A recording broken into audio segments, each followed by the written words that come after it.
Welcome back. Or maybe you're in the wrong place. No, you're in the right place. I'm Tim Laskus, and you're listening to the Tim Laskus Show, episode 42. And before I tell you about today's guest, how many out there, let me ask you, how many have a limited attention span, or no attention, or just poor concentration and focus? I got my hand up. I've got one of those undiagnosed conditions of ADD, maybe ADHD with hyperactivity, and I just can't focus on a book to read. I can read a couple of sentences, my mind is wandering. But hey, what I found is audiobooks work great. I can listen to it while I drive, listen while I cut the grass, or just on the computer, you name it. And so I cannot recommend enough Audible. Audible is a great place where you can go and get a free audio book. So if you go to my website, timlaskus.com, on the resources page, timlaskus.com, Laskis is the last name, timlaskus.com, on the resources page, and click Audible, and you'll be able to get your free audio book. Can't recommend it enough. Also, be sure to pick up your free podcast launch cheat sheet at timlaskus.com. Now, today's featured guest is Dan Barrett.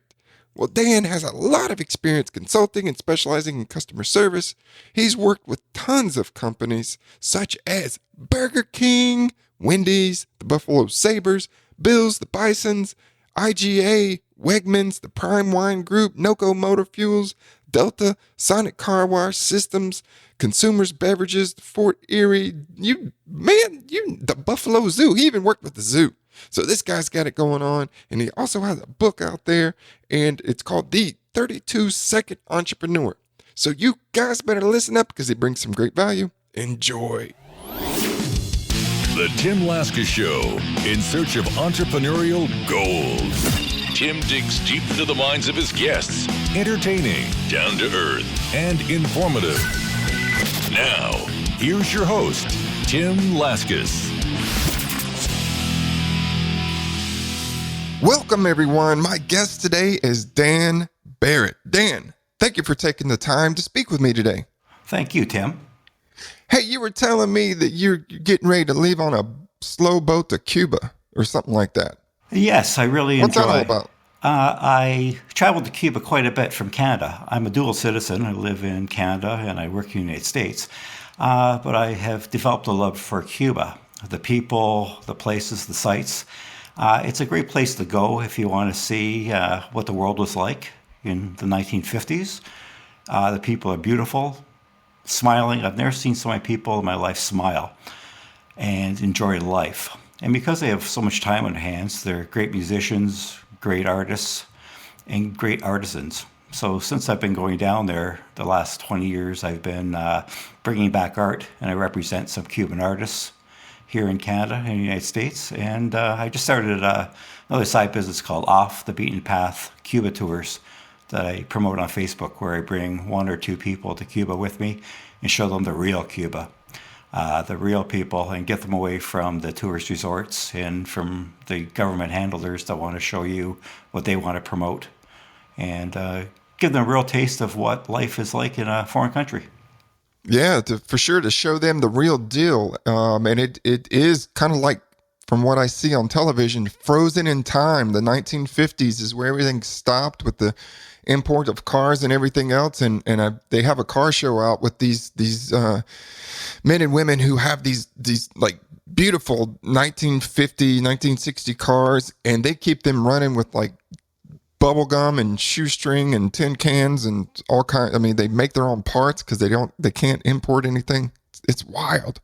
It's amazing what people do and use to survive.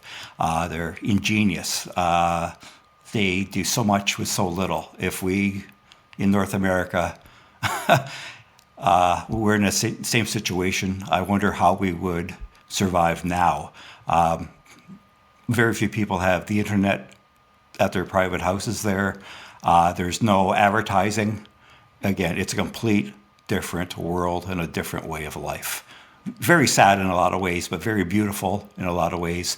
How people can do so much with so little. It's very, very rewarding to see the human element and what life is really about when you visit that country. And you also come back appreciating just what we have here in North America. Now that's got to be the biggest reward is after you go there and you see how other people live, it makes you more appreciative of what we have here. And our poor is considered wealthy by many of the world standards. Yes, very much so. Very much so. However, in Cuba, because they have a bare, the government provides them with a very limited amount of shelter and food. You really do not see anybody starving on the streets. You do not see homeless people. The main reason is that the family element, they have to work together to survive. So families will not allow somebody to starve. Somehow, some way, they will allow somebody to have shelter, invite them into their homes so they're not on the streets. Compared to our countries where we do see people living in tents, et cetera, you never see that in Cuba, which is ironic that we have so much more that there's not homelessness in Cuba. Hey, unless you have that crazy uncle and you say, dude, you keep acting up, we're going to put you on the street. Exactly. So I assume you speak Spanish. ¿Habla español? I speak Spanish when I'm there, believe it or not. When I'm down there, involved in the culture for 2-3 weeks, my Spanish picks up. The second I come back, I forget everything. I can understand, but I cannot speak it. Cerveza. Did they make their own beer there? Actually, they do, and it's chemical free. There's one beer called Hatway, which is a chemical free beer, which is delicious. I love. But actually, because Canada and Spain have contracts with the Cuban government, they have a brand of Canadian beer called Labatt's Blue, which they make in Cuba under the brand name Cristal. So it's very different. Like it's the same beer, but again, they need outside help sending them the hops, the chemicals to make the beer. So it's basically a Canadian or Spanish beer in Cuba. They do not have Corona. They have Heineken. Interesting. Believe it or not. But no American beers. You will not see a Budweiser. You will not see a Budweiser or a Miller. Coors, of course. none of the Rockies or any of that stuff. Nothing like that at all. Well, I tell people when you go to a Spanish-speaking country, the only thing 2 words you need to know is cerveza and baño. Exactly. Because when you have cerveza, you're going to be looking for the baño. Exactly. Pretty quickly. Especially if you drink a lot. Because when it's hot in these countries, I go to Costa Rica all the time with my wife. My wife is from there. Mm-hmm. And we go to Costa Rica, Nicaragua, and man, it gets hot there. Sometimes, you can't drink the water, and a lot of people don't sell bottled water. They'll just grab a glass and fill it up with a tap, which will give you instant diarrhea. Turista, they call that in Cuba. The turista. Oh, okay. Turista. When you have the rum, I've gotten sick a number of times. So when I'm out and about, man, I'll just have to grab a beer and it's so hot, it's refreshing. Because if you don't drink beer, you better drink the beer instead of drinking the water. You'll find out real quick. Maybe it's just me. I'm sensitive. I'm always getting sick when I travel. I went to Hong Kong. Man, I got sick the first day. I don't know what it was. And I never eat at McDonald's, but I found the Hong Kong McDonald's and I was eating there every day. Yes. So, yes. Better safe than sorry. But anyway, we could have a whole show, Dan, on drinking beer and going to Cuba and all these great countries, but that speak Spanish and whatnot. Tell the listeners a little bit about yourself professionally. What are you working on? What am I working on? For the last 25 years, I've prepared customer experience reports for a wide variety of companies. Wegmans, one of the top 10 companies to work for in the United States. Wendy's, of Burger King, the Buffalo Bills, Buffalo Sabres, Buffalo Bisons, and a lot of independent small businesses. In the last year, I've been working on my book, The 32-Second Entrepreneur, based on all of my experiences working with a wide variety of companies over 25 years to share what I've seen works and to remind people what they need to do every single day to have a great business and keep it running. I've also I like that title based on this book as well. So 32-Second Entrepreneur, because that's about my attention span, Dan. That's it. The world's gotten busier. About 10 years ago, there's a book, do you remember, called The 1 Minute Manager? Mm-hmm. Well, the world's gotten a lot faster, so now it's down to 32 seconds. So 32 seconds. My book's full of 1-page, 32-second to read stories that can help your business. As simple as that. Wow, I love it. And so what inspired you to write this book? What inspired me was the fact that so many people are busy, and the biggest challenges most businesses have is being consistent. Everybody in business, I feel, if you've been in business more than 2 or 3 years, you know what you're supposed to do. But then you get so tied up and so distracted that you really start forgetting what are the essentials of being in business. Returning an email promptly, saying thank you, saying good morning to your staff. These little soft skills that I feel we have forgotten. And it inspired me to say to people, hey, you know what you're doing, but you just forget what you're doing. So here's some reminders to get you back on track, to take 30 seconds a day to read one story and go, hey, am I doing this? If I am, fantastic. Pat yourself on the back. If you're not doing it, hey, you're right, Dan. I'm so busy when I walk into my business, I walk right back to my office and I'm in there for 3 hours. Meanwhile, there's 10 staff on the floor that haven't seen me. I haven't said hello to them, good morning, and they're out on the front line, and I'm expecting them to say hello to customers, and I can't even say hello to them. What do I expect? So just reminders to keep you on track and make you aware of what really needs to be done day in and day out to be successful. As simple as that. Hey, you need to pass this book out to the New Yorkers. Now, I could say that. I love New York and New Jersey. I went to Rutgers, New Jersey. So I don't want all those haters out there going, oh, what is he saying? No, what I'm saying is I'm from South Carolina and everybody says please and thank you. It's just the way it is. Yes. And then you go up there, you're not going to hear please and thank you. But I'll tell you, the people that I met are the best up in New York, New Jersey, because once they get to know you, then they're loyal to you. They're loyal friends. And I love that. Whereas like kind of sometimes down here in the South, people will say nice things in front of you and then they'll talk behind your back. But up in New York, New Jersey, they let you know how it is. If you're getting on their nerves, they'll tell you. And I used to get my feelings hurt, but then I came to appreciate it. So, please and thank you definitely goes a long way.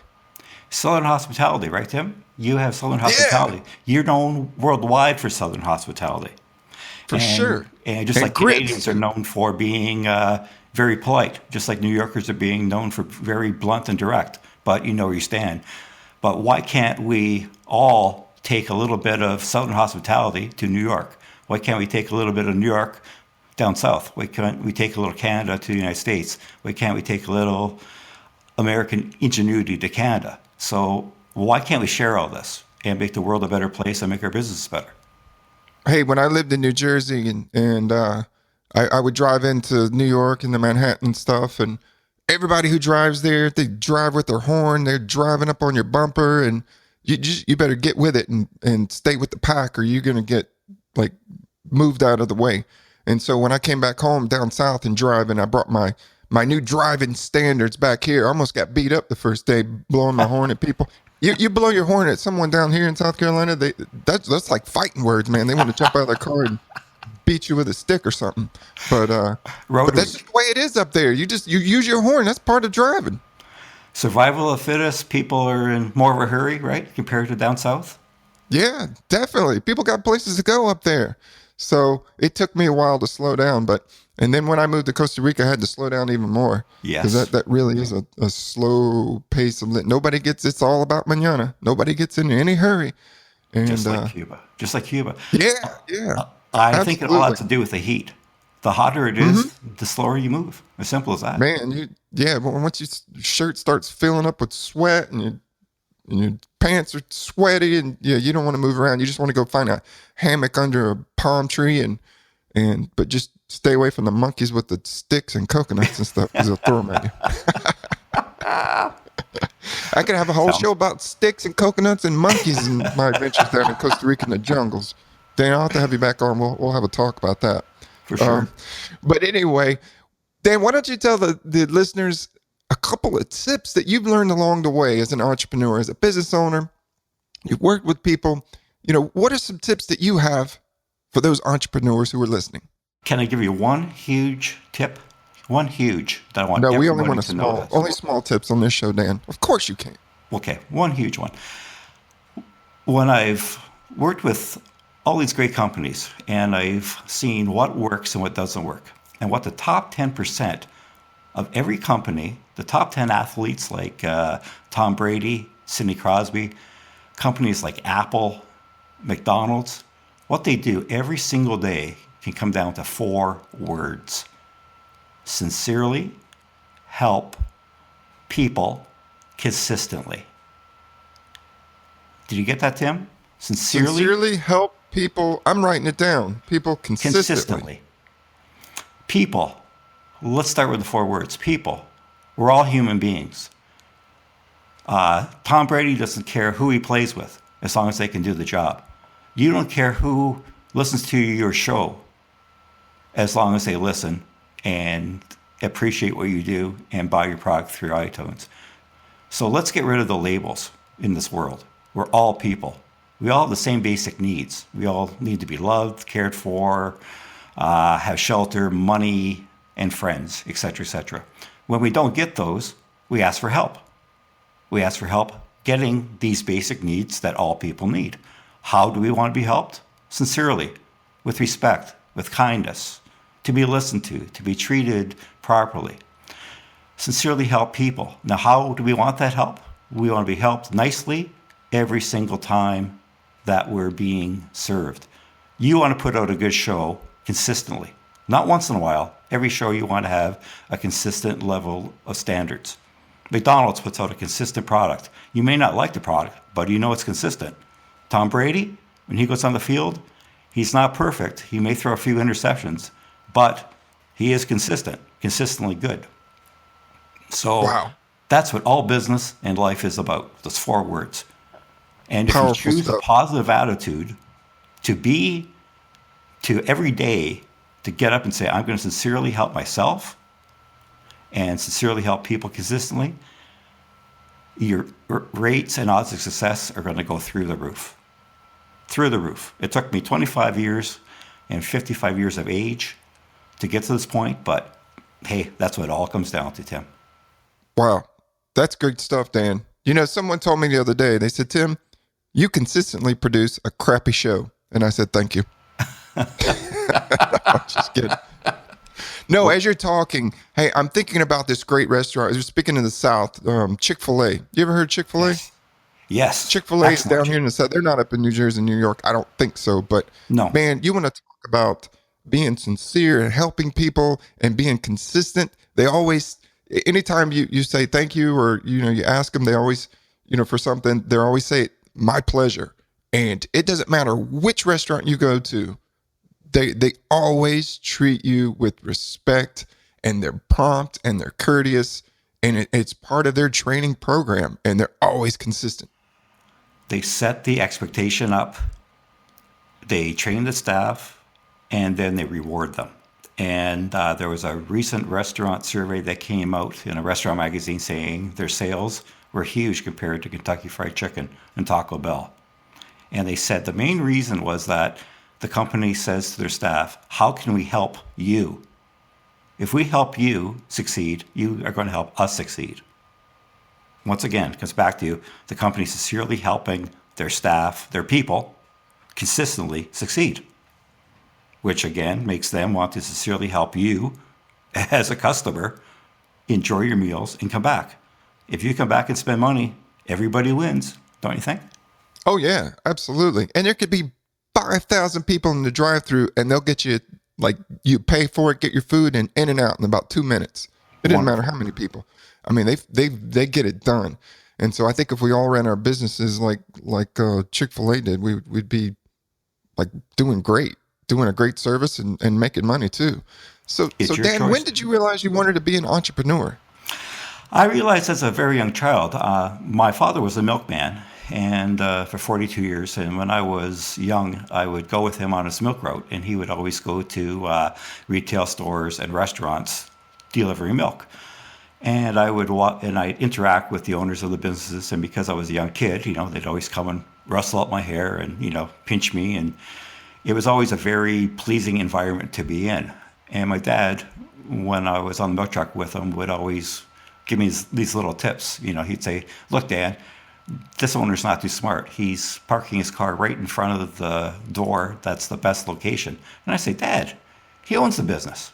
And he'd say, yeah, but son, The customer should be there. The customer should have the best parking spot. Why should the owner be there? So it was basically through osmosis, through my dad giving me a few tips and just meeting different entrepreneurs and different types of businesses. And from Wow, that so it point, I sounds was like always buying and selling things, having little sports pools in schools, taking a little action on the Super Bowl, as young as 7, 8. wow, so you were a little gambler. So you had all the kids in the bathroom, like in the stall, trading money and taking people's money and stuff. Exactly, trading cards. My very first entrepreneur act was we had kittens at our house. Kittens. We kind of lived out on the farm. I would take kittens door to door and sell them at the age of 3. Selling kittens. Were they even your kittens? Selling kittens. 25 cents a piece at the age of 3. There's a picture of that my mom took of me beside a police car next to her house with a basket full of kittens, trying to sell a kitten to a policeman at the age of 3. Did you get busted or what? Or no? No.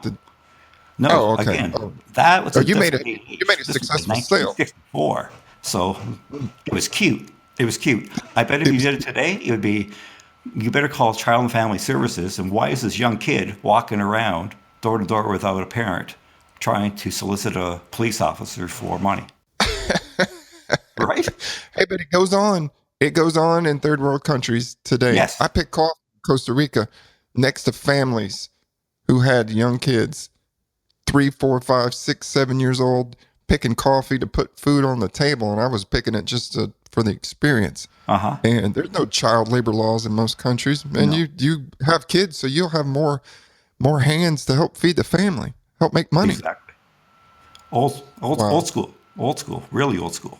Yeah, for sure. Well, that's a great story of you. It sounds like your dad was really important and made a huge impact on your life, and being able to take you around while he sold the milk. I'm sure you had lots of fond memories of that. And since he kind of introduced you to business, what kind of messages did you receive about money and finances? About either saving it or what did he tell you about money, Dan? It's funny because my dad never really talked about money. Never at all. My parents were I'd say we were very, very solid middle class because my mother worked as well. And we never went without. My parents were very big gamblers at the local thoroughbred racetrack. But, there was always food on our table. Every year we went to Florida for 2 weeks vacation, or we went to Northern Ontario to fish. And it was more or less take care of the essentials first, and whatever's left over, go and spend. But when I'd go in with my dad to businesses, the rare time you'd see somebody really suffering, and I'd say, Dad, they don't look too happy. Well, business isn't good. And again, it was mainly because they overextended themselves, or they got into a business without really thinking or knowing what they were doing. So I guess, once again, through osmosis, no one ever sat me down and said, Dan, this is business. Dan, this is how you manage money. I just slowly witnessed things, and things creeped into your DNA. And to this day, I've always operated that I live within my means, take care of my house, my bills, put so much away for savings for a rainy day, and the rest is to be spent and enjoy life. Yeah, learning about money is kind of like learning about marriage for many people. It's never really talked about. You just kind of sit back and you just take it in all these years. And I don't know about you, but my parents were not good role models of how to communicate well. But, marriage and money are two of the most important things in our life, or that people have problems with. And why do you think that is, Tim? I think it's because of people's ego, or they're afraid to make themselves vulnerable to share that information. Yeah. I guess by me sharing that sincerely, how people consistently, I've been going into high schools and I've been saying to kids, I wish I would have heard this at the age of 16. I'm 55 and I finally got it. But I'm telling you at 16, you may not listen, but if one or two of you listen to this, you may be a heck of a lot more successful than I'll ever be because you have the time. And to me, a lot of times it's just people's egos. They're afraid to say, hey, I made a mistake. Well, guess what? No one's perfect, man. We all make mistakes. We have to learn from them and grow. And a show like yours is great because you were sharing these ideas with people so they don't make the same mistakes. And Yeah. it's great. Well, and it's again, it's all about communication, communicating with yourself, communicating with others about what you don't know and about what you do know, and helping everyone. Help yourself, help other people. I mean, we only live once, as far as I know, and it's about giving back. Yes, serving, serving and Yeah. making the world a better place. Yep. How do I serve? How can I help others? Is for sure. And thinking about your journey as in business and as an entrepreneur. Was there a specific time that was really stressful for you, Dan, where mentally you just felt like, wow, I don't know if I can take much more? If so, how did you overcome it? The most stressful part was 2 years ago. My business was running very well, very successfully. Then all of a sudden, within a period of 3 months, I lost 80% of my contracts because the companies I worked for were bought out by larger companies, and I could not provide the level of service I wanted to. So I lost 80% of my income.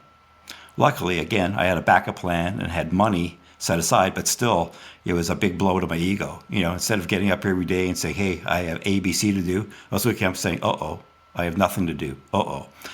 And slowly but surely, it made me more depressed because I was in a position of, I want to give, but no one wants to receive what I'm giving. And I fell more and more into depression, started to withdraw from society, not calling back friends. So finally, one or two friends in business said to me, hey, Dan, what's up? And I told them, and through their help of calling me every day, building me back up, being there, that I could honestly state my fears, state my reservations, and get me back on my feet. If it wasn't for them, I don't know where I would have been. Wow. It sounds like they were there for you, and that's really important, is to surround yourself with people who care about you genuinely, and they noticed something about you, Dan, that wasn't quite right, and Exactly. for you to have that courage to open up to them and say, yeah, I'm in a bad place, is a step forward. And you only need one friend. You only really need one friend. And it just goes to show you again, though, when you get in that situation, who are your real friends? Who really do care? Who are there for you to really give you that hand? I had so many people say, oh yeah, I'll call you and I'll do this. I never heard from them. And I think I never heard from them because they were worried about themselves. Like, God, I see what he's going through. What if this ever happens to me? Where the ones who perhaps have had that happen to them were more understanding and said, hey, Dan, I've been there too. This is what I did. This is what you need.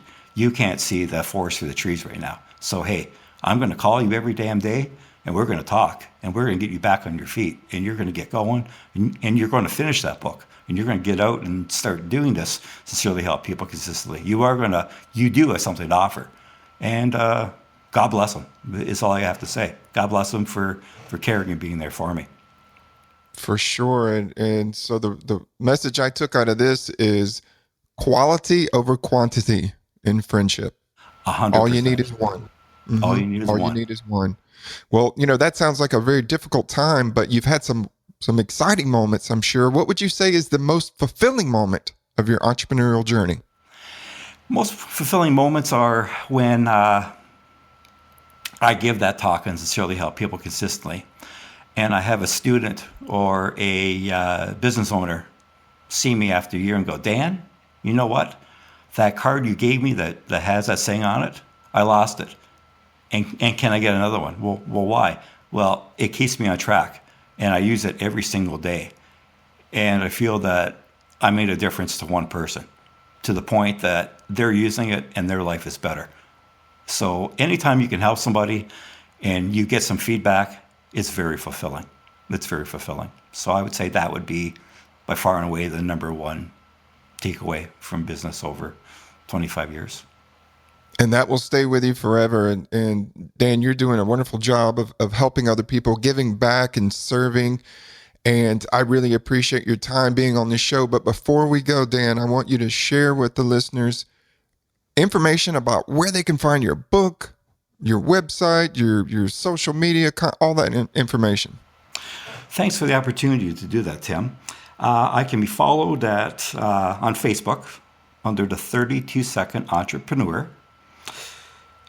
My book, The 32-Second Entrepreneur, Practical Advice for Operating a Successful Business, can be purchased at Amazon or on my website at www.danbarrett.ca. I could also be followed on LinkedIn under Dan Barrett. I also have some new YouTube videos I just put up. And if you have any interest regarding heading to Cuba sometimes, Off the Beaten Path Cuba Tours on Facebook. That would give you a little bit of information. Yeah. And remember, cerveza and baño. Dan. Always. Cerveza, baño, and what's the most important 4 words you learned today, Tim? Oh, sincerely help people consistently. That's what it's all about, baby. That's awesome. That's powerful. Thank you, Dan, very much. You've been a fantastic guest, and we will definitely stay in touch. Thank you, Have Tim. a great day. I appreciate it. Want more entrepreneurial tips? Go to timlascos.com.